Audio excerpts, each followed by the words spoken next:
and welcome to episode 9 of Dingers and Stingers, the podcast that usually has Dallas doing this part, and he's not here today. Probably won't be here next week. He is on a business trip because somehow 9 episodes in, and we still have to keep our jobs. We are not making enough money off of this It's to, actually to pretty frustrating if I'm being quit our honest. jobs. Yeah, like I don't get it. I don't, it like we have 4 subscribers, but we're getting there.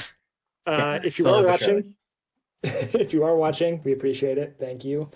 Um, yeah, so it's just a Drew and Matt episode today. We're gonna do this is our second record of the week, and we're catching up. We're busy, so we've dropped back-to-back days. We've dropped episodes that were recorded at various points, but um, today we're going to talk a little bit about some NFL stuff that's been happening. There's been some news that's kind of trickled in outside of the rush of the first Mhm. day of free agency. Um, and then we're going to do the preview for the American League Central for the 2025 season. It'll be the same format as the previous previews we've done, so you know how that goes. So, Matt, how are you doing? Doing all right. Just got back this week from a little baby moon action in Hawaii, so we're feeling good. We're feeling rejuved and ready to get back in. Yeah, I don't know if it's been officially stated during a recording, but Matt is going to be a father in the Dinger next of 2025 next for me. next couple of months. Dinger of Yeah. 2025, and then you know, hopefully continuous dingers throughout. Yeah, hopefully after that too. No, but we're very happy for Matt and his wife Chris. It's great news. Um, Yeah. and I think I'm going to be the godfather. I don't know if you've said that, but I think I've thought that. Yeah, no, I mean, and it's a fair thought. We're gonna kind of hold a competition for it. See what Yeah, happens. totally fair, totally fair. A pump ass cake. Yeah. Uh, no, the punishment for getting last place in our fantasy league will to You're be the responsible godfather for my children. in the unfortunate event that Matt cannot care for them. Anyways, uh, it is good news. Matt is going to be a father, and I have a puppy. So, equally important things going on in our lives. Hmm. Anyways, let's dig into some football stuff. So we on Monday's episode we discussed the flurry of moves. We talked a lot about what the Seahawks were doing, what the Rams were doing, and what my Broncos were doing. And speaking of the Rams and speaking of the Broncos, the Rams did do what we all expected them to do for the last week or so, and they released Cooper Kupp. So he is a free agent. He can sign wherever he wants. Seems like that decision could be going down soon, maybe even while we're recording. Wouldn't that be something? And who are the whatever that are really in the running for Coop? Yeah, so I mean, I've seen about five teams here or there that are listed as kind of potential options that have at least expressed interest or had kind of, contract talks with him. Um, Patriots, the Seahawks, the Vikings, Broncos. There's still talks, albeit they've pretty much established it's like it would take quite a miracle. The Rams are not fully closing the door on him, but At the right definitely price or at the whatever. right price. And unfortunately, I do think from what I've seen rumored, I still think he's going to be making more money than the Rams wanna hand out here. But those are kind of the teams that I've been seeing in conversations. Obviously, there could be more. There could be others that aren't as public about it. But it Mhm. really feels like the Patriots, Seahawks, and Broncos all are kind of on the forefront, especially the Broncos. They've been pretty aggressive this offseason pursuing offensive weapons, as you know. I mean, you guys just signed Evan Ingram. Um, Mhm. and aside from that, have had a very we talked about it. I loved the offseason that they were having, and I think this is going to fill a lot of the holes. And getting kind of those safety blanket guys for Bo Nix and a guy who, may not be at the peak of his physical form anymore, but someone as smart as Cooper Cup, like that would be a great move for the development of Bo Nix. So Yeah. we'll I see, think I man. I think mean, obviously, how do you feel like as a Broncos fan? Like it's always tough with free agents like this, where it's like you see a guy who's clearly past prime, but it's Mhm. also a guy who, you would argue almost any locker room would want him. So it's Yeah. this like, Yeah, I mean the thing about Cooper Cup is like he there'd be no reason I would be like disappointed to get him, definitely. I would be happy to have him as a member yeah. of the Broncos. Would I expect 2021 Cooper Cup or whatever year that was? Of course Hmm. not. That would be foolish to expect that. But in the room where, okay, so you got Cortland Sutton, he had a career year last year. He's also getting up there. Hmm. Um, and then the rest of the receivers are all these like young guys. Like Marvin Mims, just it was his second Hmm. season. He was mostly a special teams guy, but like had some flashes of big play potential. A couple of Yep. the biggest highlights of our year were Marvin Mims touchdowns. He's like the only receiver on that team that's fast. Yeah, yeah. And then you've got Devon Verley and Troy Franklin, who are both rookies last year, Hey, Lil Jordan Humphrey. and yeah, Lil Jordan Humphrey as well. So adding Cooper Cup to that room, I think it's funny because these are both my teams, but it kind of harkens to Alex Bregman joining the Red Sox young locker room. Like, yeah, maybe he's not the MVP type player he once was, but like he's been there, he's done that.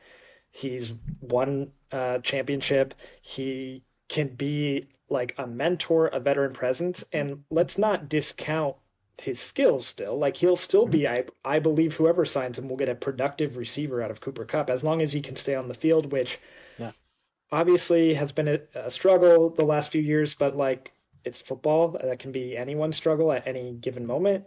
Um, so it would be cool. And I think everything I just said about the Broncos, it would also, it would benefit the Patriots if they were to sign him. Mhm. It would benefit the Seahawks if they were to sign him.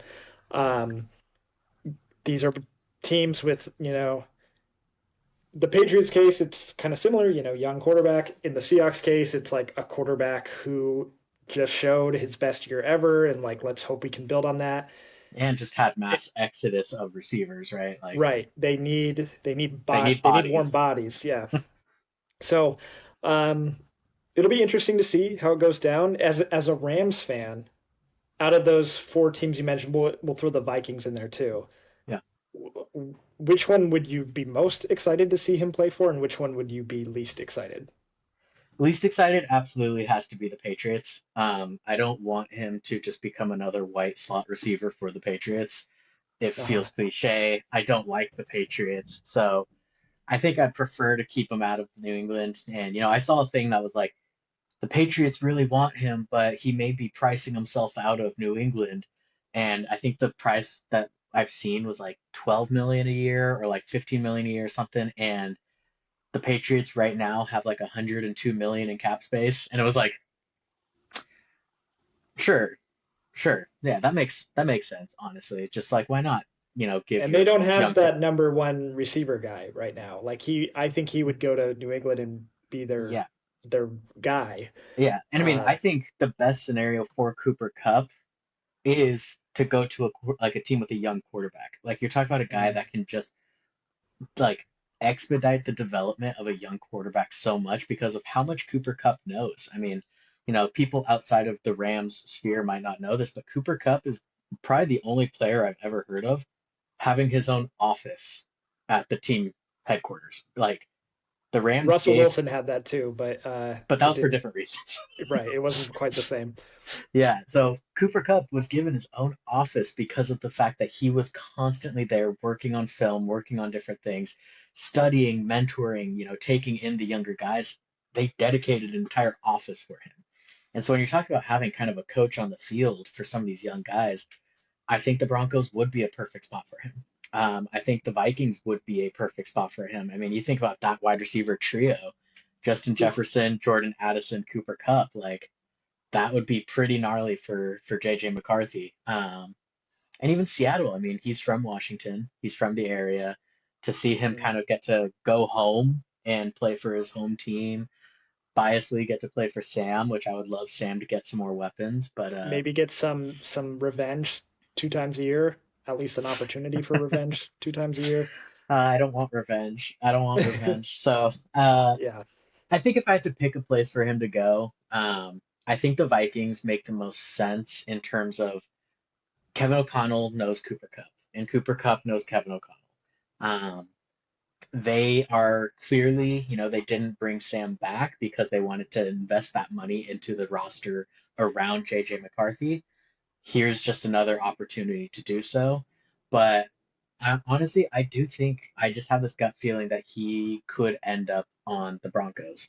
Um, the Chargers have also had whispers, but I haven't seen really anything of them even attempting to go after him. And, they could use a receiver too, but they just signed Mike Williams and Jalen Rager, which, let's not get mistaken, that's not fixing your receiver room, but it is I don't know if already they two should. receivers added. Yeah, I don't know if they that should prevent uh, the Chargers from then signing Cooper Cup, but yes, Yeah, it is true. it's one of those things like you don't want it might not block them from doing it, but at the Mhm. same time, you only typically carry 6 or 7 receivers.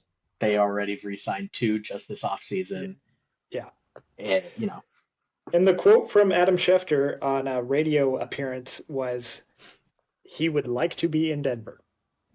So does that mean that's his top choice? I don't know. I don't know if that's necessarily what that means, but uh, if there's mutual interest there, I I don't see any reason why a deal couldn't get done. Uh, Yeah, I mean, when you're talking about a veteran like this too, maybe like 1, 2, 3 years max deal, like it doesn't tie your team down. Like sure. it's a very quick off ramp if things go south or if it just doesn't work. So I look at some of these teams and I'm like, it's really feels like a low risk, high reward guy to have. Yep. So if Broncos the place and Denver's the place, I'm here for it. I mean, sad to see him go, but wish him nothing but the best. Definitely. Now, one of the other teams you mentioned, the Vikings, they have JJ McCarthy, who they drafted last year in the first round, who what was it, his ACL? He messed up his knee in training camp last Yeah, year. was it? And whatever it was, he missed the entire season. They were probably going to start Sam Darnold anyways, at least to start the year. Then they had Meniscus. no his meniscus. Okay, they had no choice but to start Sam Darnold, and he had a career year, got himself paid because of it, but not by the Vikings. So the Vikings have JJ McCarthy. He should be healthy Mhm. um, going into the year, but also he has not taken an NFL snap yet because he was injured. And the Vikings are in one of the teams rumored to be in on everyone's least favorite quarterback, Aaron Rodgers. So, Yep. what's going on with Aaron Rodgers right now? Yeah. When it comes to Aaron Rodgers, I mean, excuse me, the only 2 teams I've really seen from him are the Steelers and the Vikings. Obviously, there's all the rumors about the Rams, but thank God we can just throw that to the side. The Steelers make a lot of sense for Rodgers because, historically and I say historically as if it was, not just the Jets. He wants the opportunity to show he can still be that dude. If he's going to the Vikings, he's going to be signing a backup contract. Like it will be a low floor, a lot of incentive based money on playing time and his stats, winning, all that. With the Steelers, I mean, he would get to step into an opportunity where he has 2 really, really angry receivers. And with the Vikings, he would be a backup. So I don't know. I mean, I think everyone loves the idea of Rodgers ending up on the Vikings, kind of completing the Brett Favre life cycle and pre-ordering their Jordan Love Jets jerseys and Vikings jerseys. But like, I just don't know if I see it happening. Like, it doesn't feel like the timing works for the Vikings, right? Yeah, JJ McCarthy, like you said, hasn't taken an NFL snap, but at the same time, like, what a disservice at this point, not bringing back Sam, but then replacing him with a guy who was just worse last year. So like Yeah. I don't know, it just feels like that would be kind of malpractice of like team building. But at the same time, I mean, they let, Daniel Jones go as well, and he was there on a backup deal. And so I don't know what their backup situation is really going to look like. I mean, do we see the Kirk Cousins reunion? There's a lot of options out there, but actually, I think Kirk Cousins re-signed with the Falcons, so I don't even think that's an option. But Kirk Cousins, it was like he wants to leave the Falcons, but he has that contract that they mhm, gave him and then drafted. But I think with Rodgers, I think I agree with you. Like the Vikings, if I'm Aaron Rodgers, and we know Aaron Rodgers thinks very highly of himself, we know he wants to keep playing, and all indications point to he would like to start. I mhm, think there's a chance if the Vikings sign him, I think he is their starting quarterback to start the year. I think that could very well happen. But if he plays at all like he did last year, then they're just going to hand the keys over to JJ McCarthy and let him roll. And I could see maybe the Vikings like that idea because it's like, okay,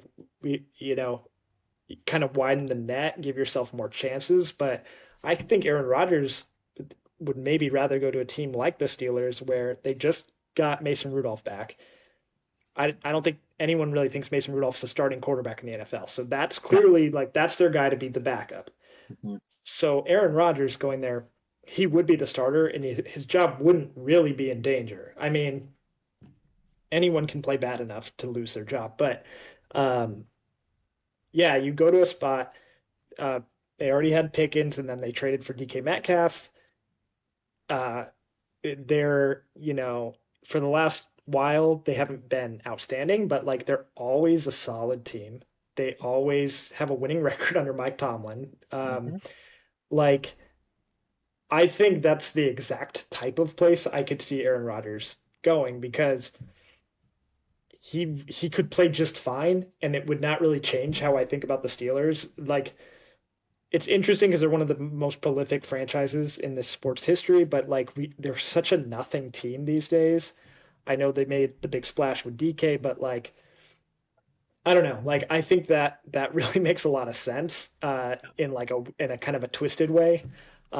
So I kind of hope that's where he goes because like then it's kind of like a team. I grew up not liking the Steelers, Big Ben and all that. So like it's already a team I kind of don't like. Give them a quarterback I don't like.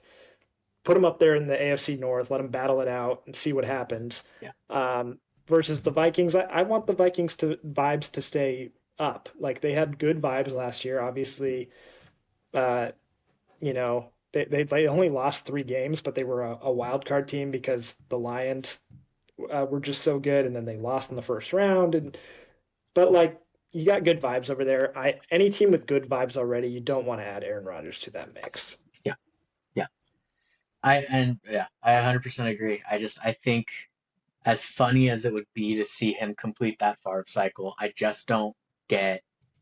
I wouldn't understand the move from the Vikings side because, like you said, if they do sign Rodgers and he becomes the opening day starter for them or whatever, it's like, is that just gonna hurt McCarthy? Like, at some point, you drafted him high, you gotta just let him get a shot here. Like, yeah, he was hurt last year, but at this point, you don't want to waste the primes of great offensive players on that team either. You've got TJ Yeah. Hawkinson, you've got Justin Jefferson, you've got Jordan Addison, and they're in their primes right now. Like they're not going to get any younger. And so every year you wait on starting McCarthy is also shrinking his rookie deal contract. Like, you shortened the window of being able to invest heavily on other positions and it just doesn't make sense. I think Rodgers to the Steelers really kind of feels right. And a funny one would also be like the Giants, him not having to move even at all. Um, Hmm. and they're looking for a quarterback, but yeah, like you said, I think the Steelers just feel right. Like it feels like a place he can go and be perfectly good and kind of forgettable. Yeah. So we'll see what happens there. Russell Wilson's also still out there for whatever team doesn't really end up with Aaron Rodgers. that'll do it for football talk this episode, unless news breaks. We will talk about news. But let's shift gears now over to baseball, where we'll spend the bulk of this episode. Yeah. We're going to talk about the American League Central Division. We're picking up our division preview series as we lead up to opening day. And we're talking opening day for everyone. There are a couple games next week, Cubs and Dodgers playing in Japan. I think that's always kind of a fun thing slash weird thing because it's like, what, I have to get up at 3 a.m. to watch it. And these games count, but like they kind of don't really feel like they count. The Padres did it last year, so you're familiar with this. Hmm. But anyway, enough about not the AL Central. Let's talk about AL Central. And last year, uh, three teams from this division made the playoffs, and one team was the worst team in baseball history. Uh, and then there was a team that just didn't meet expectations. So at the top was the Cleveland Guardians. Then the Royals and Tigers had the same record, both made the playoffs. The Twins were in fourth, and then last was the Chicago White Sox. We'll go in that order as we discuss these teams. So the Cleveland Guardians, last year they won 92 games in the regular season. They went to the playoffs where they beat the Tigers in the division series and then lost to the Yankees in 5 games in the American League Championship Series where they pretty much looked overmatched. They're they're kind of in the same boat as other teams we've talked about, the Tampa Bay Rays, the Milwaukee Brewers, of like never really doing anything super splashy or super notable in terms of free agency. But they're always pretty competitive. They're good at developing talent, but they don't spend very much money. They were able to win the division last year. Since then, they retained Shane Bieber, who missed basically all of last year with Tommy John surgery. So he'll come back at some point in the second half of this year, most likely. They added Luis Ortiz, starting pitcher from the Pirates, in a trade. They added Carlos Santana. This is his third separate stint in Cleveland. He is now pushing 40. And they added Paul Sewald to their bullpen. But they did lose a couple of notable guys from their team. First baseman Josh Naylor, they traded him to the Arizona Diamondbacks. And second baseman Andres Jimenez was traded to the Toronto Blue Jays. So, Matt, what do you think about the Cleveland Guardians in 2025? Yeah, the Cleveland Guardians, I feel like of all the teams, we talked about the Rays, the Brewers, that are kind of in that same like world of how they operate. I have the hardest time projecting these guys. And I don't know if it's because of the division that they play in, being that there's such like volatility in this division. But I don't know like what I think is going to happen with these guys. Because like I love Shane Bieber. I think Stephen Kwan, I believe, is one of the best OBP contact guys in the league and really is underrated and underappreciated. Um, they have good players on this team, and at the same time, like it feels like every year they're the team that everyone like jokes about, like, oh, well, this is the team that's just like winning on friendship. Like it's kind of they just like pull it together and somehow win enough games to be in the playoffs. And yet, do I really believe Cleveland is going to win a World Series? I don't. So I Yeah. don't know. It's such an interesting conversation with these guys, and just looking through kind of the moves they've made, and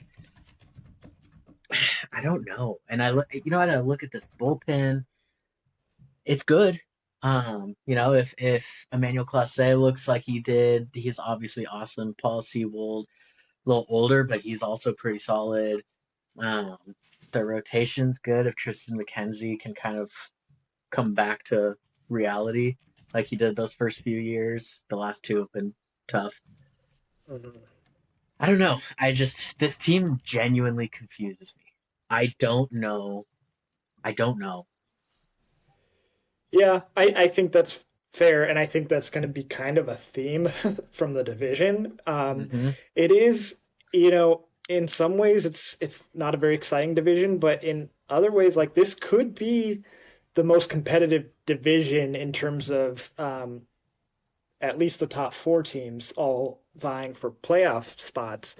Um, I think one thing to keep in mind, I mentioned in the little intro to this that three of these teams made the playoffs. The Twins were the fourth team. They had an 82 and 80 record, so not like terrible, over 500. They all get to play the White Sox more than anyone else. And the White Sox had the worst record any team has ever had. And in their 52 games against their AL Central opponents, they only won 10 of those. So, like, I will say, like, do we really think the American League Central was the best division in the American League last year? I don't know if we can say that because they just got to beat up and feast on one of the worst teams ever, maybe the worst team ever. So, that being said, the Guardians, I think, deserve the benefit of the doubt more so than some teams we're going to mention in a bit because they've always kind of been this way. Like they don't really make big free agency signings. They develop talent really well. They make trades that seem a little crazy, but then they're on the winning end of these trades quite frequently. They have Jose Ramirez, who I think is like you Should be know an MVP candidate yearly. yeah, he's a top 10, top 15 player in all of baseball. Can kind of do it all. The best third baseman in baseball, I think. Stephen Kwan, like you mentioned, he's a great, on base type of guy. Um, so I don't know. It's hard to project this division as a whole. I think the Guardians will be just fine. I think they're going to be a tough team to play. They always are. Like you don't necessarily quake in your boots when you have to play them, but they always play tough. So yeah, I mean, it's just we got to see what happens. I think the Guardians will be right in the thick of this division, and then it's just a matter of, I think more than any other division, it's going to be a matter of who stays healthy in this division. It's going to be a Yep. matter of who performs to their abilities. The Guardians, like, they have some young guys they're relying on. They've got Bo Naylor, who hasn't really broken out at all, but he was supposed to be top prospect, or he was a top prospect, so he's supposed to be good. He's Josh's brother. Um, they traded away Andres Jimenez, who was one of their more notable players, a great defensive second baseman. Um, and you know, it's just it's just like besides Jose Ramirez and I guess Stephen Kwan, a lot of names you don't really know. But the pitching staff is always competitive, and their bullpen last year. I mean, this is if I'm gonna jump ahead a little bit, like we always discuss X factors. I'm not saying that's going to be the X factor this year. It certainly was last year. They had the best bullpen in baseball, capped with Emmanuel Clase in the closer role. He's maybe the best closer in baseball. Then they had Cade Smith, who was a rookie last year, who had an amazing year. They've got other guys. They added Paul Sewald, but they've got other guys in there like Hunter Gaddis has been good. Jacob Junis is a sneaky good pickup for them. So we'll just have to see what happens. The bullpen in the end was kind of what bit them in the playoffs, which that's what makes baseball a funny sport. But if you had to pick an X factor for the Cleveland Guardians this year, what would your X factor be? I think it's the comeback of Shane Bieber. I mean, at his peak, Shane Bieber was a Cy Young pitcher and was just an absolutely dominant. You basically were penciling in a W every time he came up. Um, Obviously, he won't be back for a little bit, but if you were to add him to this like starting rotation, I'm looking through the numbers. Like this rotation's really good. Like I Mm-hmm. like very underratedly very good. Um, And if you're to add Shane Bieber, if he even looks like, 80, 90% of his old self, like they might not need to be super dangerous on offense because they have the bullpen, like you said, you could argue was the best in baseball last year. You have just a dominant starting rotation. they might not need to score more than 2 or 3 runs a game to still win 90 plus games. Like, Hmm. they really might not need this explosive offense. And you have Steven Kwan, you have Jose Ramirez. Truthfully, that may be enough runs produced. Yeah, yeah. I think that's a fair pick. I think for mine, I'm going to go with Kyle Manzardo, who's projected to be their DH this year. He was in, they got him in a trade from Tampa back at the deadline a couple years ago. And at the time, I remember it was like, whoa, really? Tampa's willing to give him up. He's a, left-handed hitting, kind of a power on base type bat is what he's supposed to be. He didn't have an amazing year last year. He didn't play the full year in the big leagues, but they felt comfortable enough to trade away Josh Naylor, who was like besides Jose Ramirez their most productive hitter last year. And Kyle Manzardo is slotted to be right in the middle of that lineup.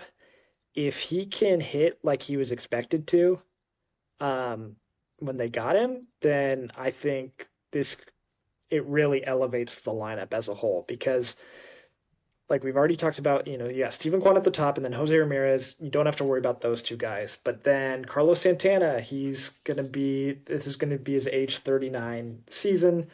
Lane Thomas is a guy they got at the trade deadline last year who's perfectly solid, but he's like mostly a lefty masher and not necessarily a pure good hitter. Outside of that, it's not a lot of guys that hit. So like if you could add one more thumper to that lineup, I think it really changes how you look at this team and could change how the season goes. Because I think almost no matter who's in their pitching staff, like they're just a team that can develop that and coach to that, and they'll be fine. So they just need some offense, and if they can get it from Manzardo as well as Ramirez and Kwan, I think they'll be in good shape. So we'll talk about where we think they might finish at the end of this exercise. But second place last year was the Kansas City Royals. They were kind of the sneaky winners of the 2024 offseason because they just signed some guys. They got Seth Lugo from your Padres in free agency, and he had such a good year. He ended up second place in Cy Young voting, which is kind of crazy to think about. They also added Hunter Renfroe that year. They added Michael Waka, who they have kept. And Also come so, over from the Padres. right. So the big story from last year was Bobby Witt Jr. broke out completely and totally. He was in most years he would have won the MVP, but unfortunately he shares the American League with Aaron Judge, who had an all-time year. Um, he's a complete five-tool player at shortstop. He's like one of the fastest guys in baseball. He hits home runs. He plays great defense at a premium position. He had an amazing year last year. They've also got Salvador Perez behind the dish. He's been there forever. Uh, and he just keeps hitting. And addition wise, this offseason, they made a trade with the Cincinnati Reds to get Jonathan India, who's supposed to kind of be their leadoff hitter, set the table. It's not 100% sure where he'll be playing, possibly some DH, possibly some outfield. He's historically a second baseman. They signed Michael Lorenzen to be the back end of their rotation. Like I mentioned, they kept Michael Waka around, and then they added Carlos Esteves to the bullpen, who has been a solid closer over the years. The only real notable departure from this team that made the playoffs last year is Brady Singer, who was in the aforementioned Jonathan India trade with the Reds. So, what do you make of the Kansas City Royals? Um, I really like them. I've been pretty upfront with the fact that I really do find myself being optimistic about young talent. And like you said, Bobby Witt Jr. kind of came out last year and proved he is who we all thought and hoped he was going to be. Um, if he can even come close to what he did last year, they should be right there competing for a playoff spot. I'm a little bit uninspired by their offseason though. I really thought Brady Singer was a good young pitcher. I didn't think that offense was necessarily the biggest weakness of the Royals, and I didn't watch, a ton of Royals baseball. I could be totally wrong on this, but I look at that pitching staff and it's like, yeah, Seth Lugo had an amazing year. Mike Walker made a good transition over to being a starter. Michael Lorenzen, but it feels old and unexciting in pitching, and then their closer is an also old and solid but unexciting closer, and I can't really tell you much about any other person in this bullpen, and it's just like I don't know. I mean, I feel like they may have taken away from their weakness to improve what was already kind of their strength. And, maybe the best defense is a good offense, and sometimes also it's not. Um, Yeah. yeah, I love a lot of the players on this team. The guys that I do know, I'm a fan of. It'll be interesting to see. It'll be interesting to see for sure. Hmm. Yeah. You know, I agree with a lot of what you said. I think the Jonathan India trade was interesting because it's like you add Jonathan India to your lineup, it's a better lineup. But at the cost of one of your major league starting pitchers seemed like kind of like you didn't necessarily get better in the aggregate. You know what I mean? You got better Hmm. in one area, but you got worse in another. So, and which area is more important? I don't know. We'll see how this plays out. I don't love Michael Lorenzen in 2025 being uh, a starting like slotted into the starting rotation.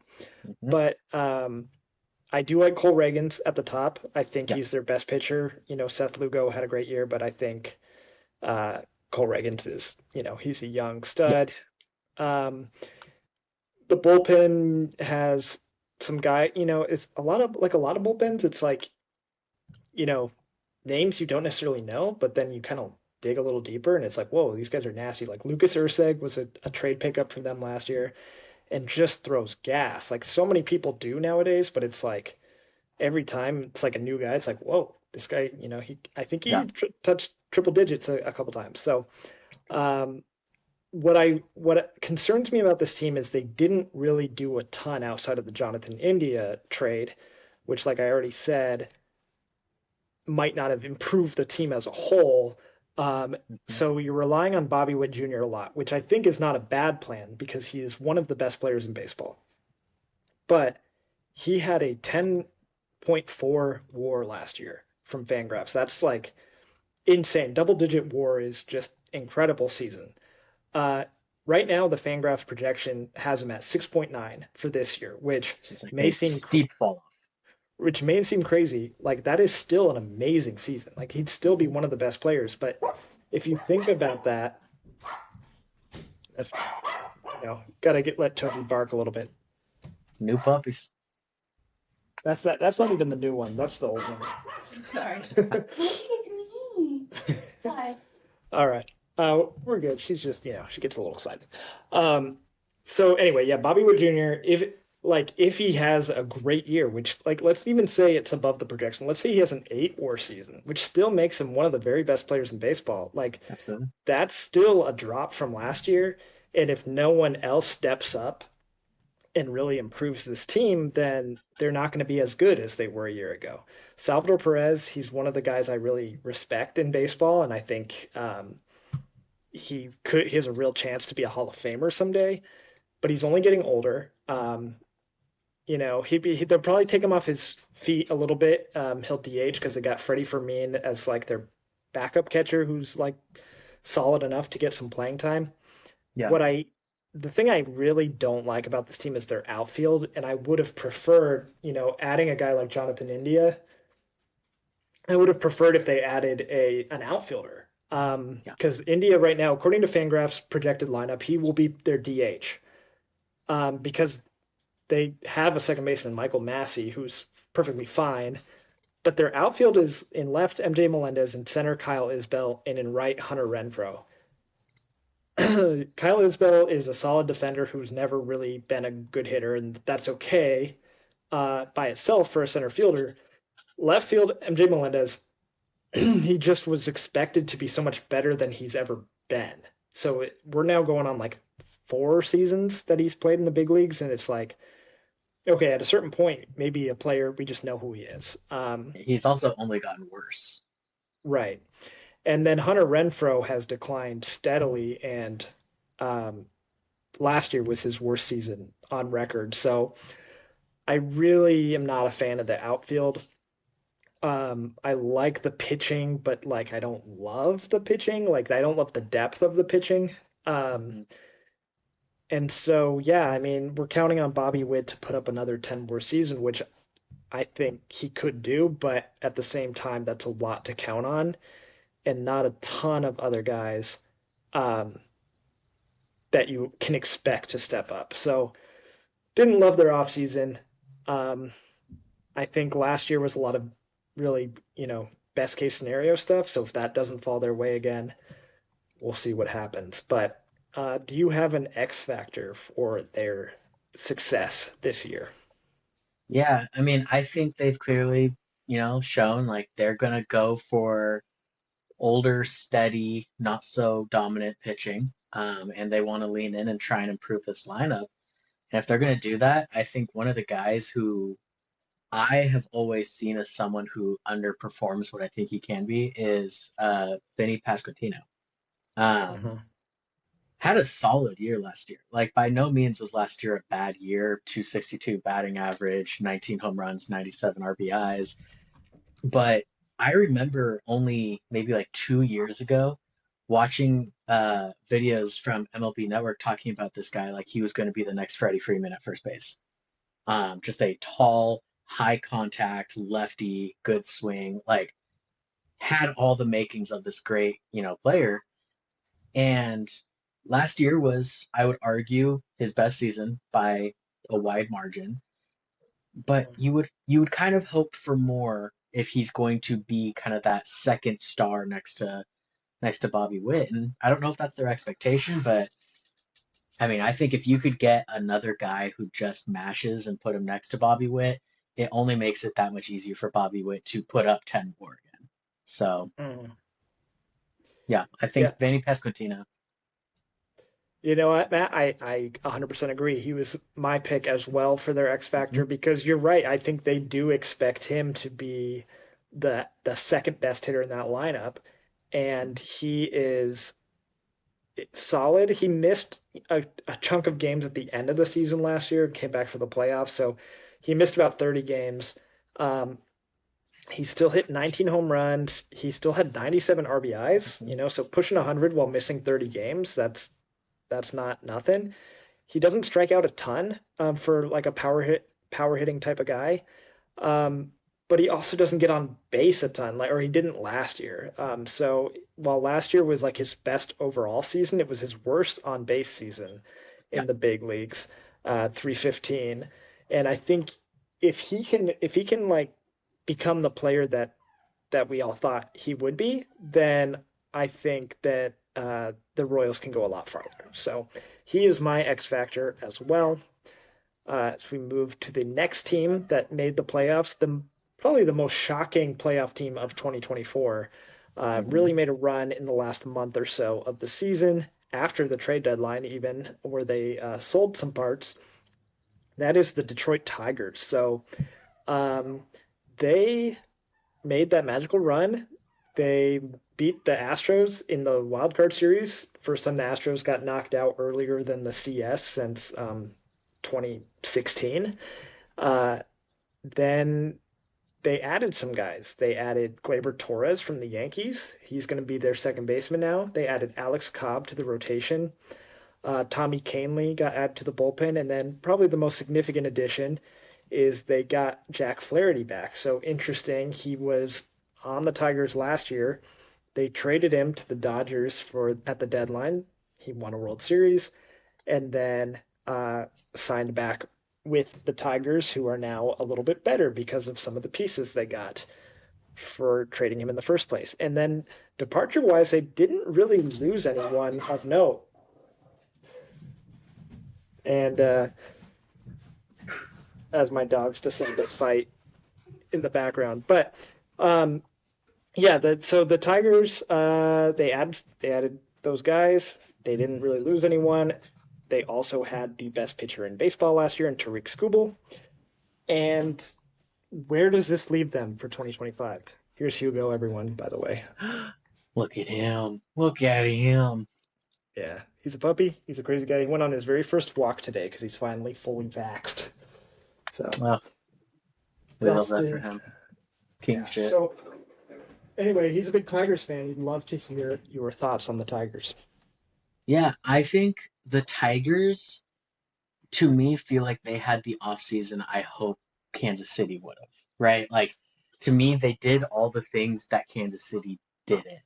And they were in a similar position. Obviously, they didn't have a Bobby Witt Jr. on their team, but they have a lot of young talent. They have a lot of exciting guys and guys who really were very clearly the leaders of making that late season push into making it. You know, Tariq Skubal, as you said, arguably the best pitcher in baseball last year. And, you know, Kerry Carpenter came on. Spencer Torkelson, how did he do last year? I haven't even He looked. was He bad. was, He got sent down, and yeah, he's not gonna be. He's probably not gonna start for them this year. Is kind yeah, of how he it looks looks. that looks awful. Um, but like they had these players, and you know they had the success in spite of guys also like Javi Baez, who really kind of had another just terrible, terrible, terrible year. I mean, he looks fully checked out. Um, and they were still able to do that and to come in and add, like you said, you know, Alex Cobb, not going to blow anybody away, but just a solid pitcher. Jack Flaherty has really good potential. I mean, he can be really great.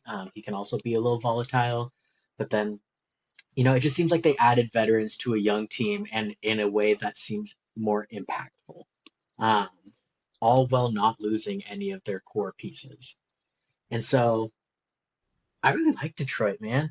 I think that if they were to put it together and maybe, you know, we'll see if they become deadline buyers and see if they can fill in with a few more big names. But like, I could see them once again making a pretty solid push. Um, this lineup, I think, can surprise a lot of people.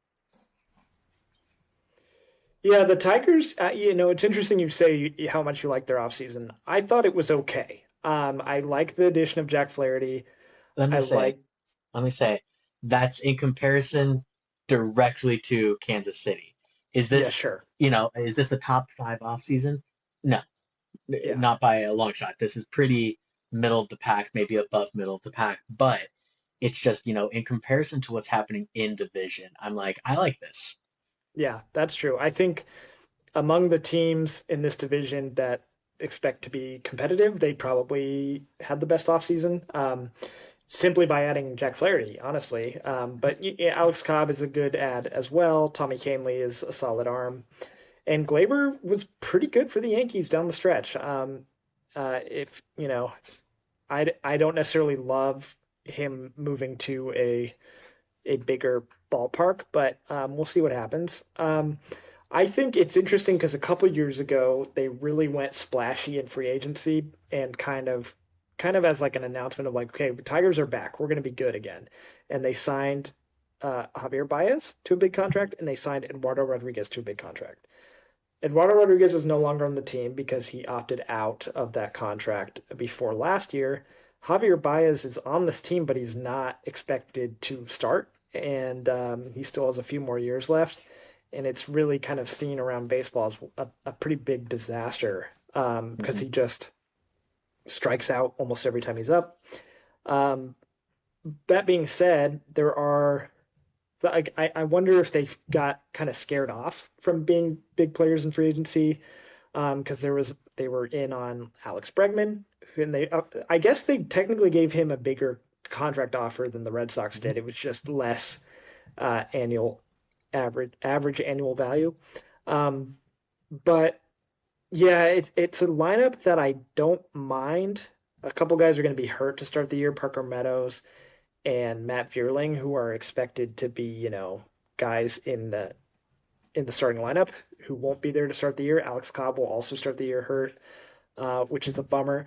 But like, yeah, it's not a bad lineup. I just think it's missing uh, either a veteran presence or a just like another true, like, tried and true good bat. They Um, need a third because I do think Riley Green and Kerry Carpenter are legit. right. I think Yeah. both of those guys are legit, and if you can get a third and maybe more of like a power bat, like that could be a really dangerous top three. Yeah. Riley Green is awesome. I think he's pretty much clearly their best player. Kerry Carpenter is really good too, really dangerous. He had that huge playoff home run. Um, he is much better against righties, I think, than lefties is what I if I remember right. Um, but the what's interesting is like this team made a run after trading Jack Flaherty last year, and they really only had one starting pitcher for the playoffs. Granted, it was the best starting pitcher on the planet, but I do like this rotation better once Cobb comes back, especially because you got Skubal, Cobb, and Flaherty. Those are three major league caliber pitchers. If they make a playoff series this year, you feel much better about that than they were trying to do patchwork with the bullpen guys and stuff. Um, 100%. Reese Olson and Casey Mize are also interesting names. We'll see how good they are this year. And they've got a pretty solid bullpen. They don't really have the guy who's like guaranteed going to be their closer getting all the saves, but like they've got guys who can get out. But yeah, I think overall, like I think this division is so interesting because I could see them making a lot of noise in it, and I could see them, if they were in another division, I would not be very high on them. So how that all plays out, we'll just have to see. Uh, what would your X factor be for this Tigers team? um, I mean, looking at this, there's a player I want to say could be the X factor, and yet I feel like it would just be kicking a horse while it's down. Like Javier Baez should be that third player. He should be the X factor on this team, and I think mentally he just isn't, right? Like, but that's who he's supposed to be. Um, but I don't want to say that he is because he's not going to be. He's not going to be. He won't be. I'll get out ahead of this. Javier Baez is a non-factor for the Tigers this year, and they replaced him in the Flaherty trade. They got Trey Mhm, Sweeney from the Dodgers, mhm. so he is their shortstop now. If you get anything from Javier Baez this year, that's bonus. Yeah, I think the X factor for me is Jack Flaherty. I mean, last year he was awesome. The 2 years before that, he was less awesome. The year before that, awesome. The year before that, really bad. The year before that, awesome. The year before that, awesome. So it's like, which Jack Flaherty are they going to get, right? Are they going to Yep. get awesome or are they going to get, a 5.5, 6 ERA guy who just gets blown up every time he goes out? If they Yeah. get, awesome Jack Flaherty, it's like you said, they've got a really, really, really good top three, and they've still got guys like Casey Mize who haven't been awesome, but he was a top prospect for them, and he He still was the he has, was a 1-1 pick in the draft, first yeah, overall. yeah, and like he's still young. I mean, he's 27. A lot of the actual like analytics would say he could still be really good. And so like you said, if they are to get to the playoffs and Jack Flaherty's awesome, I think I think that this starting rotation could take them pretty far. Um, Yeah, I think it's got to be Jack Flaherty. Like we know what Green's going to be. We feel like we know what Kerry Carpenter is going to be. I don't know if any of these other guys are going to become, stud bats, but Jack Flaherty has really been volatile through his career. Um, Yeah. he's awesome. I think they could be awesome.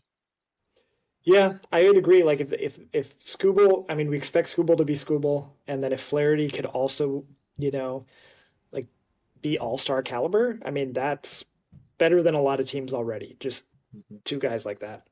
I think my X factor is going to be a little bit of a cop out. I think I did this for another team, and I can't remember which one off the top of my head, but I'm going to pick like a number of guys and say like if any one of them can be this, like you mentioned, the third really good hitter. So like I like the top three. I like Glaber. I think we know what Glaber is. I don't think he's gonna like blow anyone's mind. Um, and then you got Kerry Carpenter, Riley Green. I like those guys.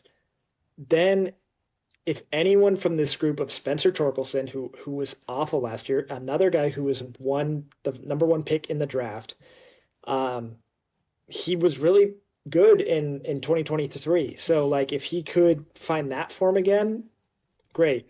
Colt Keith, he had a good second half. They're moving him from second base to first base. I think if he was still at second base, I think they'd be a lot higher on him because getting his kind of offensive production from a second baseman is more valuable than getting that from a first baseman.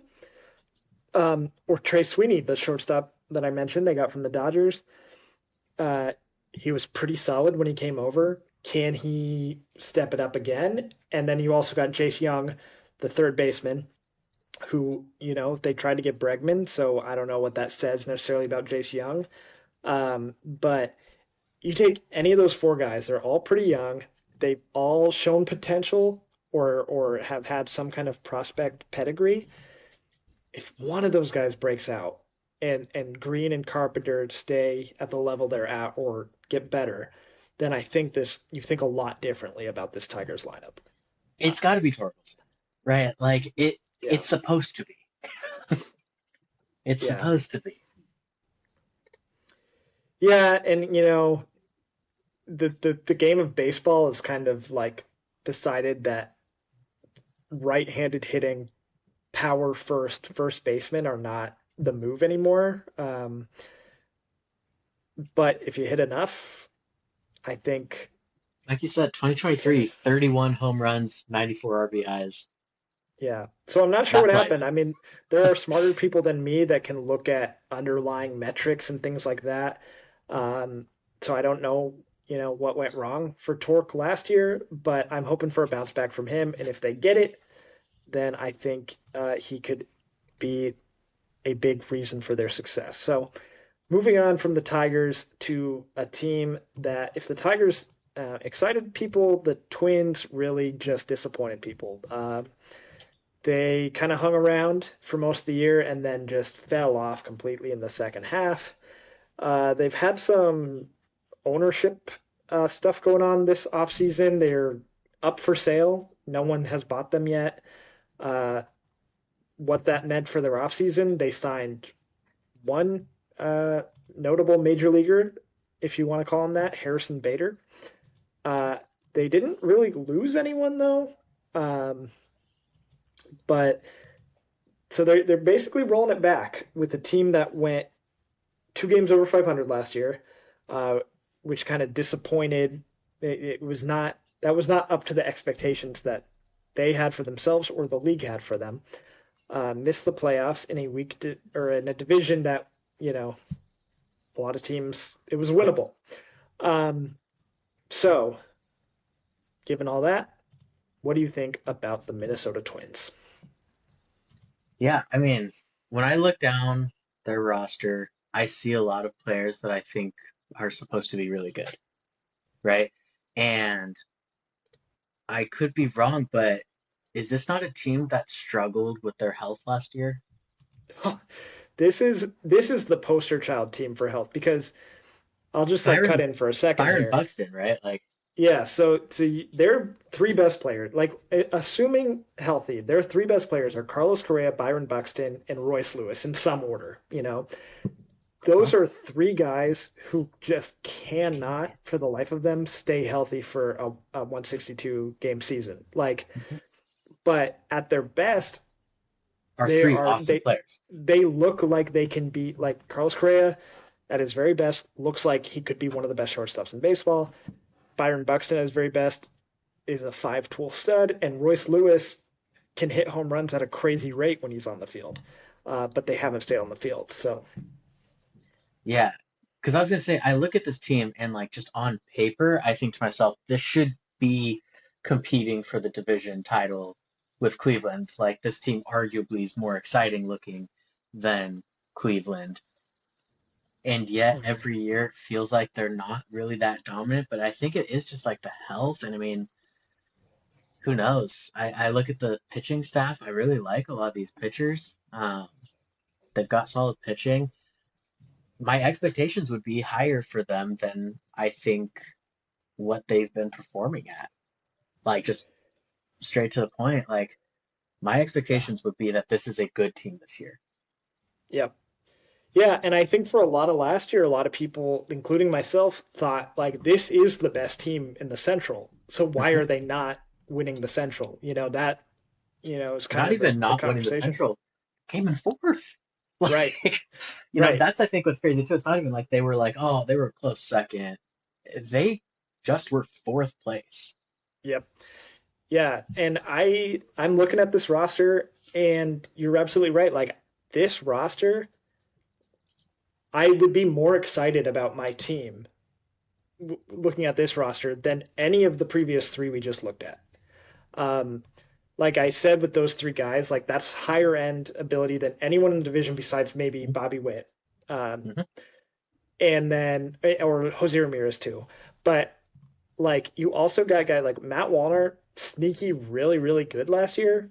Um, you've got Trevor Larnach, same kind of deal. Willie Castro snuck into the All Star game last year. They added Ty France, hoping for a bounce back from him because he really was We're not only great two last years year. removed from Ty France being, hover around 300 batting average. Like, Yeah. And then yeah, the starting rotation, like name value wise, it's up there with the other teams in the division. I mean, Pablo Lopez is a good starting pitcher, like very good. Joe Ryan had a good year last year. I like Bailey Ober. Chris Paddock as your five starter, like he has shown flashes of nastiness at times. And you got Simeon Woods Richardson, who there you go.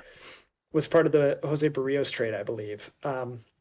And then their bullpen is nasty. Like Juan Duran at the back end of that, like he's just one of those Hmm. relievers that just he throws like the splitter and the sinker and the fastball, and they're all like touching 100, and it's just Hmm. crazy. Griffin Jacks, sneaky, one of the best relievers in baseball. So I do like this roster a lot. I just want I I mean You want them to be can better than they are. You want them to right, be and healthy, and you want them to yeah, play. I can't imagine what it'd be like to be a Twins fan. It must be so frustrating because it's like you can see the potential here, but it just hasn't panned out. Granted, they have made the playoffs in recent years here and there.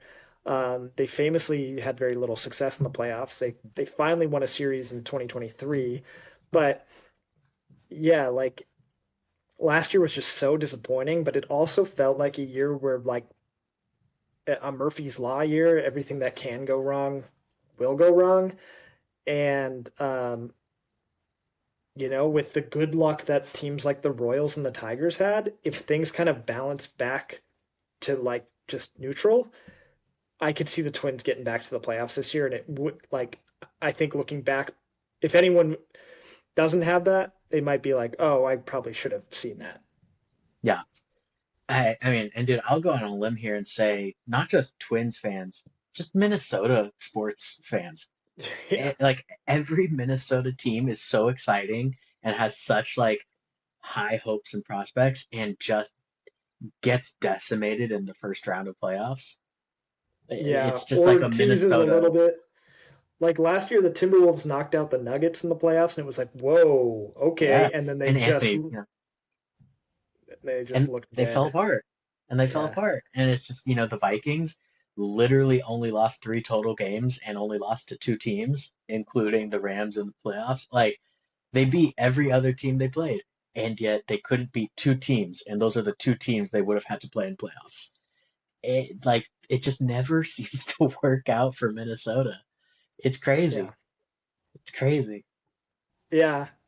So I think we might be on the same page, maybe not, but your X factor for the Twins. It's got to be health, yeah. Yeah. I Yeah. mean, you There's not stay much to say healthy. about it, right? Even two out of the three of those guys Hmm. giving you basically a full season. I mean, that changes the way you look at this team entirely. Um, Yeah. If like, if if they even have like any semblance of health for this season, Ty France has even a little bit of positive regression. this Mhm. is probably my pick, or at least is going to be close to my pick for taking the division. Like, I Yeah. think up and down, this is a great roster, and for some reason, it just didn't work. Yeah, absolutely.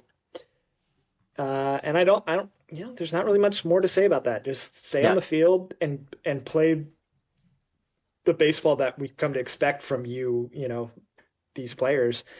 Um, I think, yeah, they could, if things break the right way, they could sneaky be one of the best teams in baseball, which Mhm. brings us to the last team of this division, the Chicago White Sox. Last year, like we already talked about, the worst season in baseball history from a win-loss perspective. They lost, let me get the exact figure, I believe, 121 games. So the flip side, like the best regular season record we've ever seen is 116 wins. So, I mean, it's the most extreme season we've ever seen, one way or the other. Um, Now, they did do stuff this offseason, some pretty significant stuff.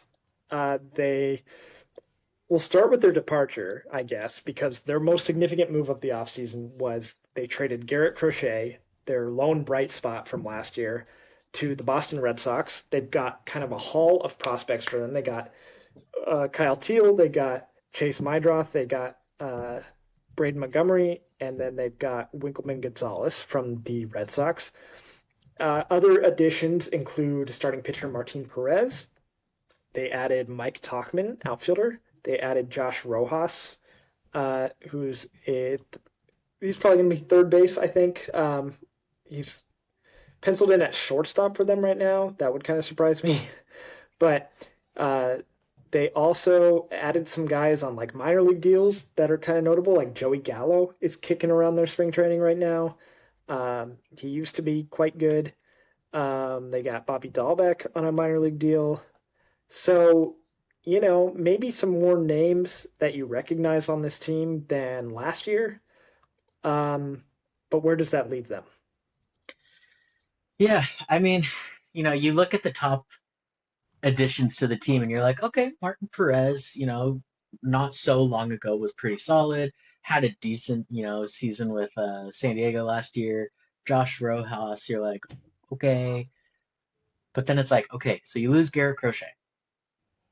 Already a very bad team loses arguably their best player. I don't even think you can argue it. He was like really, I really think good like last year, and no one else Luis, was. I was gonna say, yeah. I mean, I think overall you could probably argue for Luis Robert, right? Like Yeah, true. Luis Robert in his own sense is a star player. He just needs to be a star player. Um, Yeah. but yeah, you know the Red Sox prospects more than I do.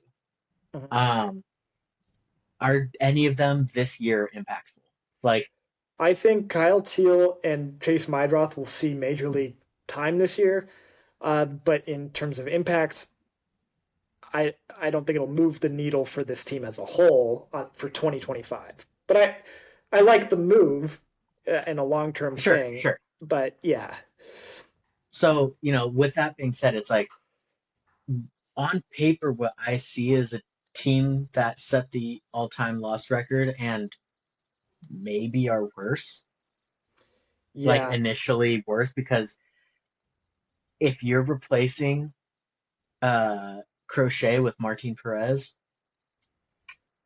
that doesn't look great. Um, it would take some substantial development and like progress in some of these players, and yeah, I mean probably also positive regression from Luis Robert, who, like I said, is in his own right a star player.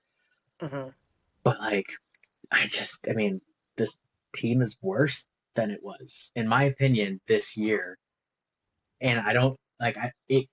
You can't break the loss record after just breaking the loss record, right? Like yeah, that can't yeah, happen. So somehow they are going to be better, I would assume, and I just don't know how. yeah. I think it just yeah. I think I agree. Like they got worse. Like losing Garrett Crochet makes them worse. Their starting pitching is probably going to be pretty ugly this year. That being said, there's just no way they're going to do as bad as last year because that is like almost impossibly bad already. Yeah. And to go back to back, I just don't see that happening. They got some guys who are adults. Mike Tachman has been around. Josh Rojas has been around a bit. They've added Michael A. Taylor, who's been on winning teams. Travis Jankowski just got a minor league contract, and I'll guarantee he'll see some major league time with the White Sox this year. Um, I think they have a new manager. They have Will Venable as their manager. He was the Red Sox bench coach when they won in 2018. He was the Rangers bench coach when they won in 2023. So like, I kind of like that move. I think that's a good long-term move. I think the thing is like this team is definitely going to be bad, and no one is thinking otherwise. I think the best thing they can do though is just turn the page from last year, and I think they have a good shot at doing that because there's enough new people in the room. They've got a new manager, like I said. I just think like I just don't think it'll be the same kind of horrible train wreck that it was. I think you'll have guys who kind of feel like, okay, I've got nothing to lose and I've got an opportunity to play every day where I wouldn't necessarily have that on other teams. Um, and so I think the best case scenario for the White Sox this year is like some of these guys that they got on 1 year deals. Mike Tachman, they got Luis Robert has a couple more years, but they're like options, so it's kind of a confusing contract. Josh Rojas is on a 1 year deal. Martin Perez is on a 1 year deal. Like if these guys can come out and play pretty decent baseball in the first half, it's not going to really move the needle in terms of the White Sox being like a playoff team. I think that's out of the question. But you can turn them into some decent trade chips. Like I think there's something to be said to culture, and like Luis Robert Jr. had a bad year last year. He was also hurt for some of it, and like when he came back, they were so far out of it. Like that has to be that has to wear on you, and I don't think it would help your performance. So, um, they've got and Benintendi's hurt. He's like their most notable name. Um, he'll be back at some point this year, and he like sneaky had a decent second half last year. Like I keep saying sneaky in this one because no one knows anything about the AL Central. And specifically the White Sox. Yeah, so it's kind of a bummer he got hurt in spring training, but he could come back, put some value up. I just think like it's the same way we talk about like Yoan Moncada. He was on this team for years. He signed a little 1 year deal with the Angels. We'll talk about them in a future episode, but like I could see him having a huge bounce back just by not being on this toxic team. And I think this team is just not as toxic as they were last year. And so, yeah, Luis Robert, I expect a better year from him. But is this going to make this team exciting to watch? No. I think the storyline of this team is if you're a White Sox fan, it's okay, are there little like incremental improvements that you see? And like, do you like Will Venable as the manager? And I think for baseball fans as a whole, it's like, okay, who's going to get traded from this team and where are they going to go? So they hit rock bottom last year. Hopefully that means there's no place to go but up. But that still doesn't it doesn't mean It they're still going to be doesn't good look in great. terms of, yeah. Still doesn't look great. And I mean, I want to put this into context for people because I remember seeing this last year and I audibly laughed. I was by myself looking at Twitter and was audibly laughing at my phone. Last season, if you had put $100 on the White Sox losing starting on July 10th, and you took the money that you won every single day betting on them to lose, you would have made $765,405 in 27 days. That's how bad of months they were having. Like, to lose the 121 games, there were sports bettors making triple-digit incomes off of just the White Sox losing. Hey, Mind-boggling. if that's how you bought your house, come on the pod. Let's talk about it. If anyone made a lot of money on the Chicago White Sox last year, get on our show. I want to talk. Yeah, I don't personally know any White Sox fans. I don't think the White Sox But fans were the ones betting. that no, I know, but I just I don't know what it would be like to root for a team like that. I can't imagine it'd be something you watch. But that being said, um, do you want to throw out an X factor for the White Sox? I think the X factor in my head is literally just culture. Like, you just Yeah. can't throw in the towel. After last season, you just can't throw in the towel. I mean, I remember the pictures of Miguel Vargas coming out where it looks like he was like crying in the corner because he went from Dodgers to White Sox, and it's just like you just can't give up. Like, it's not going to look pretty next year. You know, who's going to get traded from the team? I imagine there's going to be more departures. Just you can't give up. Like, I don't know what it looks like for this Chicago team to be good again. I don't know what that path forward looks like at this point. I just don't know who they have on this team that I'm truly excited about. But it has to be a full reset. This team is not. This isn't the team that's going to make Chicago White Sox baseball good. So just try your best. Yeah. X Factors, try your best. Have Yeah. fun. I think like you're absolutely right. Like the culture is important. If you're a White Sox fan, you just want to see some kind of step in the right direction. Um, Yeah. so you can't expect a playoff team at all or anywhere close, but you could, hope for some positive steps forward. What worries me, and this is going to be my X factor, is getting the value that you should get. So the biggest trade chip is going to be Luis Robert Jr. I'd be pretty surprised if he does not get traded at some point this year. Um, they traded Garrett Crochet. I feel like they got a pretty good price, a pretty fair price. They got some big names. They got quantity and quality, I think. Maybe not the highest end quality and maybe not the biggest quantity, but they kind of met in the middle. And I think it was a pretty good deal. Um, but then the trade that brought them Miguel Vargas, they got rid of uh, Eric Fetty and they got rid of Tommy Pham to the Cardinals.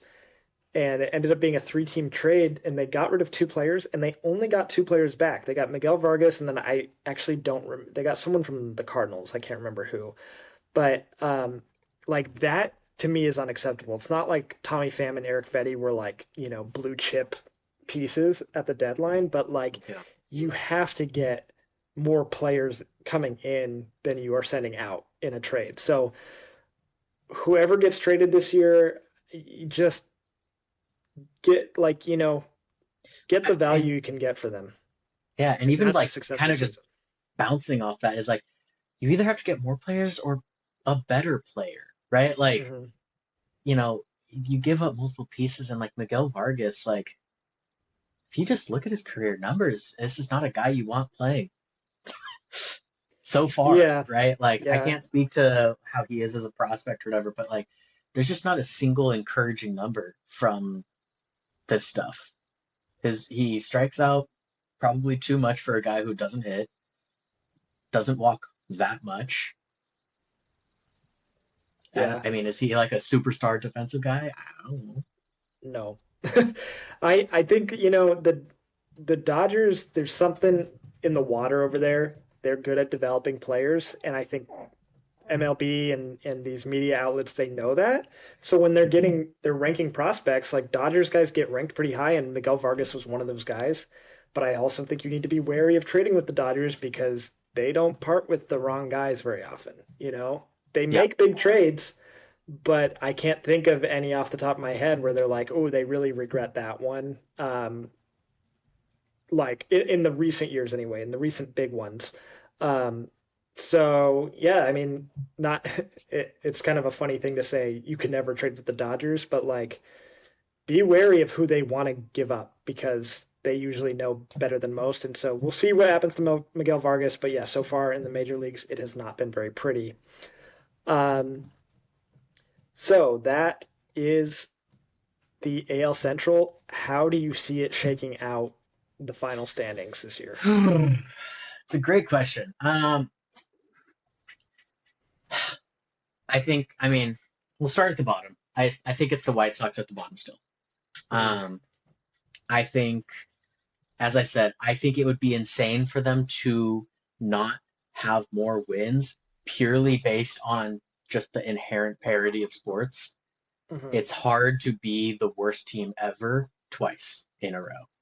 Yeah. Um, so inherently, I think they win some more games, but also I don't think they're even going to come close to touching the top four teams.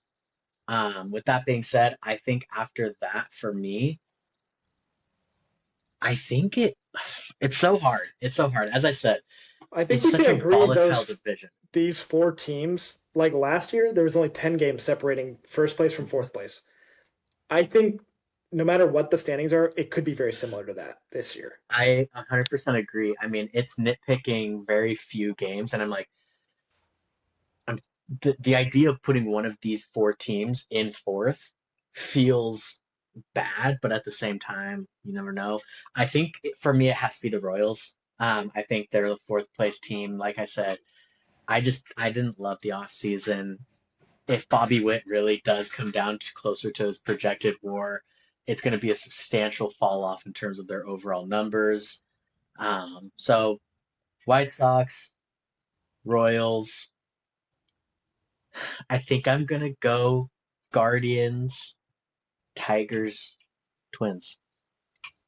All right. Yeah, I'm gonna go from the top because it's easier for my brain to do that. I'm also gonna pick the Twins to win this division. I have a hard time believing things can go that poorly twice in a row, and I think if things do, then there will be changes It's made. the it's the same logic that's keeping the White Sox from being the worst team, right? Like it's Right. hard to do that twice in a row. Yeah, so I like the Twins roster the best of any of these teams, so I'll Yeah. pick the Twins. I'm gonna pick the Guardians to get second place. I think Mhm. they have deserved the most benefit of the doubt of any of these teams, even if their roster is not so flashy. And I'm gonna go Royals third place. I know their offseason wasn't as good as the Tigers, and they had the same record in the end last year, but the Tigers really just came out hot at the very end of the season and made a Yeah. run, while the Royals were solidly good for the whole year. Yeah. So I just kind of mentally trust that more. And I think the Tigers, like, I don't know, like, I like their offseason, but I don't know if it was enough for me to be like, they're a fringy playoff team who, like, made it because of a lucky run to be like, okay, this is an actual good team that is going to be in contention year in and year out. So I'm going to have the Tigers in fourth. But like I said, those four teams, like I don't think there's going to be a ton separating them. And then the White Sox are going to be last by a lot. Mhm. Again, I don't think they'll have the worst season in baseball history, but if they win, they could win 10 more games and it's still a terrible, terrible year. Uh, Yeah. so, so like I think we'll see something like that. But um, we'll talk at the once we finish all the divisions, we'll talk about like the playoff picture. But that's where we have the standings. So a little different on ours, but I think if there was ever going to be a division to have big differences, this could be the one. Yeah. Next week we will go over to your teams, your favorite teams division, the National League West. That's going to be a wild one. So look It's forward to gonna be that. something, man. Did we get any? Sorry, as I just like throw my phone across the desk. Did we get any breaking football news before? I haven't seen anything. The Vikings are trending on Twitter at this very moment, purely based off the fact that reports have come out that the only reason Rodgers has not signed with the Steelers is he's holding out hope that the Vikings will give him a contract. He's such a guy. Um, He is something, man. yeah. So we'll end our episode with what we like to end every episode with nowadays: our dingers and stingers of the week. So if this is your first episode, welcome. Our dinger is our favorite sports news, whatever. It can be news, it can be just like something that we're seeing happening, whatever. And then the stinger is the worst thing from the week. So, Matt, why don't you give us your dinger first? Yeah, my dinger comes straight out of spring training. I'm a Padres fan, as you are well aware at this point. Um, and I believe we have maybe had the most exciting player of spring training, maybe at least one of the most exciting players. He has been on a tear. My dinger is that Gavin Sheets may truly be one of the best players of all time at this point, purely based off of if he continues this trajectory. Um, Rip to his time on the White Sox, but it's a new day in San Diego. Players come to San Diego to get good, Uh, famously. Gavin Sheets, interesting. He was born in April of 1996, so was I. So he could be the closest in age to me of any major leaguer. I'd have to research He, that further. yeah, Um, he showed flashes. He has some pop. I'm looking at his spring training stats. He does have 5 home runs, but he also is only getting on base at a 289 clip. So I don't know. I don't remember dingers having critiques. I don't know. No, yeah, it's great. If you want to hold out hope for Gavin Sheets, that's great. My dinger for the week is also a spring training thing. The Major League Baseball does this thing. They started it last year. It was going on today. It's called the Spring Breakout, and it's where they have teams pick all their best prospects and play a game against another team's best prospects. So it's like just all supposed to be about the future. Last year was cool. We had Paul Skeens facing Jackson Holiday in the Spring Breakout game. But this year, the Red Sox, they have, we've talked about it in previous episodes, they have the big three prospects: Roman Anthony, Christian Campbell, and Marcelo Meyer. All three of them hit home runs today in their spring breakout game against the Rays, which was pretty cool to see. Campbell and Meyer went back to back, which was cool. And then when Roman Anthony hit his, it was one of those classic moments where you can hear in the broadcast some fan chanting overrated, and then the next pitch was just an absolute bomb. So if you look at Drew underscore knife on Twitter, I retweeted a couple of highlights of it because it got me excited. I don't retweet that much stuff. Um, but yeah, so that's my dinger of the week. It's maybe not the most exciting dinger, but we technically have already had these this week. So, Yeah. you know.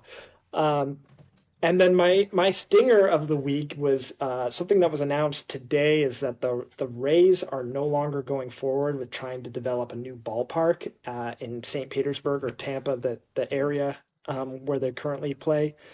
We've already talked about the fact that their home stadium, which was already not a very good home stadium, it got totally ravaged by the Hurricanes, and so they will be playing this year at a minor league ballpark, a spring training home of the Yankees. Um, and the hope was like they would someday be getting a new stadium. That plan is now kaput. They're going to be restoring the Tropicana Field where they had been playing, but it's like I said, not a very good ballpark. It's definitely the worst one in Major League Baseball now that the A's are not playing in Oakland anymore. And so it's just a real bummer. Like I know Rays don't have the biggest fan base, but like if you're a fan of that team, like they're competitive year in and year out.